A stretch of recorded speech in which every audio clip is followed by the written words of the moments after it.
Pengendaniawan berlarian memencar ke segala penjuru, kala mereka melihat sosok pocong yang berdiri di balik sebuah batu besar. Padahal sore baru menjelang tiba, kala mengunjungi Curug Awi. Belum lagi napas mereka tenang setelah berlari melompati bebatuan besar dan ubin yang licin akibat lumut. Daniawan tiba-tiba tersungkur menubruk tanah dan berteriak-teriak. Suaranya berubah menjadi lebih berat dan kasar. "Pergi kalian, pergilah. Kalian hanya mengganggu, pergi."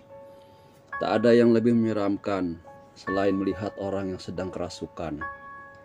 Bola mata Daniawan memandang ke atas, seolah ia sedang melihat langit. Namun wajahnya masih berpaku lurus, tegak ke depan. Kedua tangannya menyila seperti sedang berpangku tangan. Sesekali Daniawan berbicara tak begitu jelas. Kadang juga teriak dan meludahi siapapun yang ada di hadapannya. "Jangan mendekat, ia akan meludahi kalian. Itu pasti sosok pocong yang tadi kita lihat." "Lalu bagaimana ini, Dul? Kasihan Daniawan. Bagaimana cara mengatasinya? Kalian jaga di sini. Aku akan mencari bantuan." Randul berlari ke arah pemukiman warga berharap menemukan seseorang yang bisa menangani korban kesurupan. Meski jalanan yang terjal dan penuh lumpur, ia tetap berlari kencang. Semua ini soal hidup dan mati. Kalau ia tak segera mencari orang pintar, bisa-bisa jiwa Daniawan terambil oleh makhluk gaib tersebut dan bakal berujung gila. Setidaknya begitu isi pikiran Randul. Hari itu Daniawan, Randul, dan 5 orang temannya sengaja mengunjungi Curug Awi. Mereka hendak berwisata dan melepas penat setelah semingguan lelah bekerja. Namun Curug Awi bukanlah destinasi wisata air terjun yang terawat sebagaimana destinasi wisata lainnya. Air terjun tersebut masih tergolong baru dan belum ramai pengunjung. Untuk menuju ke sana, Daniawan dan kawan-kawan harus berjalan kaki sejauh 2 km dengan jalur yang terjal dan amat licin. Pepohonan lebat menjadi pemandangan satu-satunya yang bisa mereka lihat selama mengarungi jalan setapak. 7 sekawan itu memang suka dengan petualangan, maka dari itulah mereka memilih Curug Awi ketimbang tempat wisata lain yang sudah penuh oleh pengunjung. 1 jam berselang, Randul kembali dengan ngos-ngosan. Di belakangnya telah bergabung sekitar 10 orang warga yang ia mintai bantuan.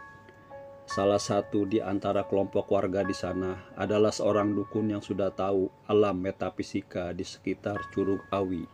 Nama dukun tersebut adalah Ki Dawu. Boleh dibilang Ki Dawu adalah juru kunci di kampung sekitar Curug Awi.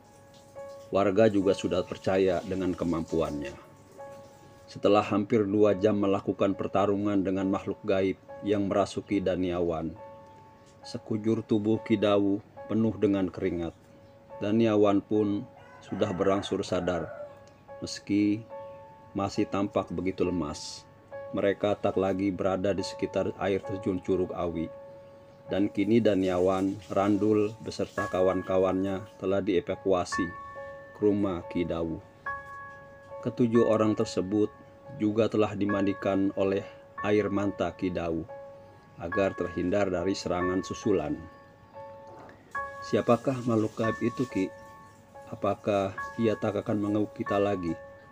tutur Komar, kepala dusun yang turut membantu mengevakuasi Daniawan dan rekan-rekannya. Selama curug itu tak lagi dikunjungi, ia tak akan berbuat apa-apa. Jadi ada baiknya jika kita menutup jalur menuju Curug Awi agar tidak terjadi hal-hal yang tak diinginkan. Baiklah Ki, para warga juga sudah sepakat akan menutup jalurnya karena memang selalu ada kejadian tak terduga di curug tersebut. Memangnya kalau boleh tahu mengapa pocong tersebut menghuni air terjun itu, Ki? Randul memberanikan diri untuk bertanya. Ia adalah korban pesugihan yang tewas 70 tahun lalu di sana. Makhluk itu tak mau memberitahukan namanya kepadaku. Namun, ia telah menceritakan semua keinginan dan masa lalunya. Dahulu, seorang pria bermimpi untuk menjadi kaya agar bisa melunasi semua hutangnya yang sulit sekali ia lunasi. Berbagai cara ia lakukan demi mendapatkan harta, mulai dari menjual rumahnya, tanah miliknya, bahkan ia juga pernah menjual anak kandungnya sendiri. Namun, semua itu tak kunjung membuat utangnya lunas. Lalu, salah seorang temannya menyarankan agar ia mengamalkan pesugihan agar cepat mendapatkan harta. Tanpa pikir panjang, si lelaki itu mengiyakan saran temannya. Setelah menemui dukun, si lelaki itu terus mengamalkan amalan yang telah disyaratkan. Namun, ada satu amalan yang belum pernah ia lakoni, yakni bertapa dan melakukan ritual khusus di depan sebuah air terjun yang kini kita kenal dengan nama Curug Awi. Saat sedang melakukan pertapaannya, tiba-tiba seorang wanita cantik dan rupawan berdiri di hadapannya. Entah dari mana perempuan cantik itu muncul. Namun aku yakin, sekali kalian melihat wajahnya, kalian akan jatuh cinta.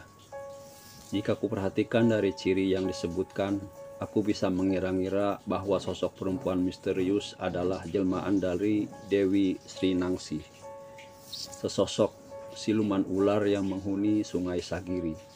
Sungai itu akan bermuara di curug ini. Maka dari itu, aku yakin perempuan tersebut adalah Dewi Sri Nangsi.